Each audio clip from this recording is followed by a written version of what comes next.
NASA की स्थापना 3 मार्च 1915 को एक यूनाइटेड स्टेट फेडरल एजेंसी के रूप में हुई, जिसको सन 1915 से सन 1958 तक नाका यानी national advisory committee for aeronautics के नाम से जाना जाता था।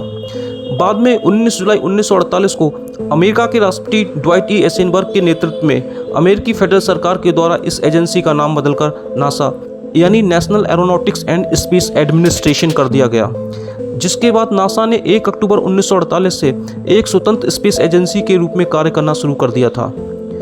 नासा ने अब तक अपोलो मिशन के द्वारा मनुष्य को चांद पर उतारना, स्काईलैब स्टेशन स्थापित करना, स्पेस शटल के तहत सैटेलाइट लॉन्च करना आदि ये सभी कार्य सफलतापूर्वक संपन्न किए हैं।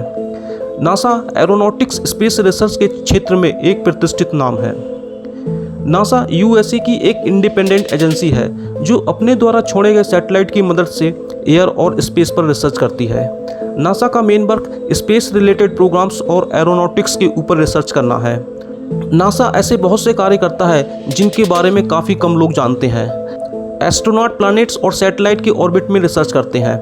आर्टिफिशियल सैटेलाइट की हेल्प से साइंटिस्ट अर्थ से जुड़ी और अधिक इन्फॉर्मेशन कलेक्ट करते हैं। साथ ही सोलर सिस्टम और उससे आगे की इन्फॉर्मेशन भी हासिल करते हैं। नए डेवलपमेंट से हवाई यात्रा और उड़ान से रिलेटेड दूसरे पहलुओं को इम्प्रूव करते हैं। नासा अपने एक न्यू प्रोग्राम के तहत चंद्रमा और मंगल ग्रह का पता लगाने के लिए इंसान को भेजने की तैयारी कर रहा है। इसके साथ साथ नासा और भी कई इम्पोर्टेंट कार्य कर रहा है। नासा अपने द्वारा प्राप्त की गई सभी इन्फॉर्मेशन को शेयर करता है ताकि दुनिया भर के लोगों की ज़िंदगी को बेहतर किया जा सके। नासा स्टूडेंट्स को पढ़ाने के लिए टीचर्स की पूरी हेल्प करता है ताकि वे फ्यूचर में नासा के लिए इंजीनियर, साइंटिस्ट और एस्ट्रोनॉट दे पाएँ। नासा की ये परंपरा रही है कि वह उन एक्टिविटीज़ और प्रोग्राम में इन्वेस्ट करती है जिनसे स्टूडेंट्स, एजुकेटर्स और कम्युनिटीज़ को नई खोज करने की प्रेरणा मिलती है। इसके अलावा नासा टीचर्स को ट्रेनिंग ऑफर करती है जिसमें इंजीनियरिंग, साइंस, टेक्नोलॉजी और मैथमेटिक्स को पढ़ाने के लिए नए तरीके सिखाए जाते हैं। ये संस्था अपने स्पेस मिशन में स्टूडेंट्स को भी शामिल करती है ताकि उनमें सीखने की उत्सुकता बढ़े। नासा का मुख्यालय वाशिंगटन डीसी, अमेरिका में स्थित है। अमेरिकी कांग्रेस द्वारा 19 जुलाई 1958 के दिन एक कानून पास किया गया था जिसके तहत नासा की स्थापना हुई थी। तब से नासा ने ह्यूमन और सैटेलाइट्स की हेल्प से सोलर सिस्टम और यूनिवर्स के बारे में कई इंपॉर्टेंट इन्फॉर्मेशन अवेलेबल कराई है। इसके साथ ही बहुत से सैटेलाइट अर्थ की ऑर्बिट में स्थापित किए गए हैं जो मौसम के पूर्व अनुमान से लेकर ग्लोबल कम्युनिकेशन के पथ प्रदर्शन में सहायक बने। सेकेंड वर्ल्ड वॉर के बाद अमेरिका और सोवियत यूनियन के बीच हालात काफ़ी तनावपूर्ण चल रहे थे। इसी दौरान 4 अक्टूबर 1957 के दिन सोवियत यूनियन ने अपना पहला space satellite Sputnik first launch कर दिया, जो कि 183 पाउंड वजनी एक बास्केटबॉल के आकार का था और 98 मिनट के अंदर अर्थ की ऑर्बिट में स्थापित हो गया। सोवियत यूनियन की इस कामयाबी से अमेरिका भी हैरान रह गया और साथ ही एक डर पैदा हो गया कि सोवियत यूनियन अब मिसाइल के जरिए यूरोप से अमेरिका तक एक न्यूक्लियर वेपन का यूज कर सकता है। इसी के जवाब में अमेरिका ने नासा की स्थापना की, जिसके बाद दोनों देशों के बीच स्पेस दौड़ शुरू हो गई। 3 नवंबर 1957 के दिन सोवियत यूनियन ने अपना दूसरा सैटेलाइट स्पुतनिक सेकंड लॉन्च कर दिया, जिसमें लाइका नाम की एक फीमेल डॉग को स्पेस में भेजा गया।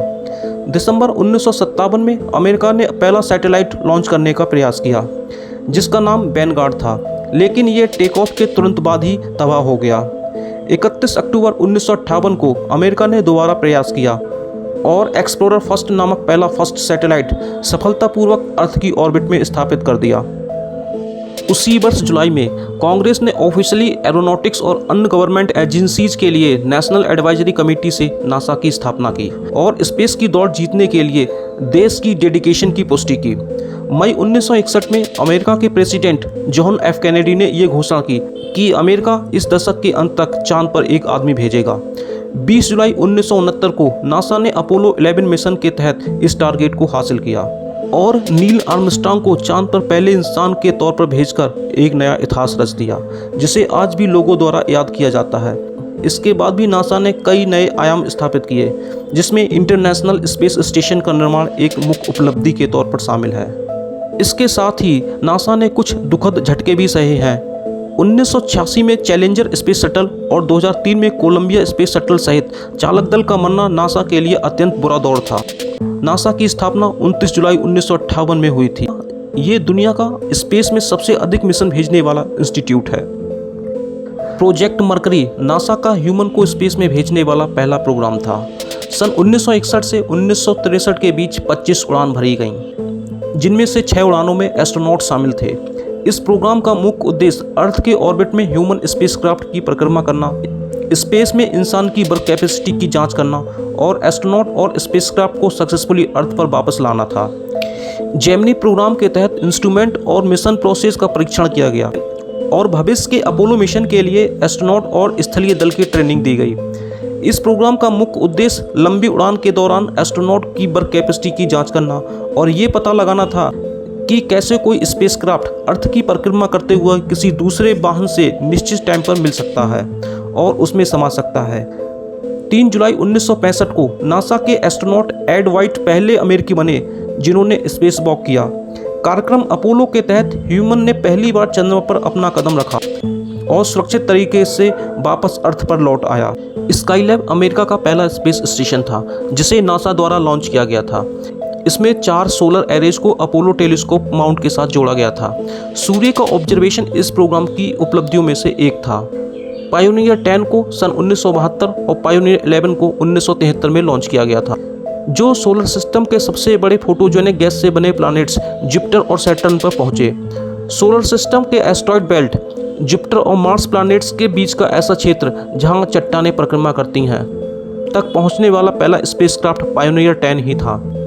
करीब 1.5 साल बाद जुपिटर प्लैनेट पर पहुंचकर वहां मौजूद ग्रेट रेड स्पॉट की तस्वीर भेजने वाला यही स्पेसक्राफ्ट था।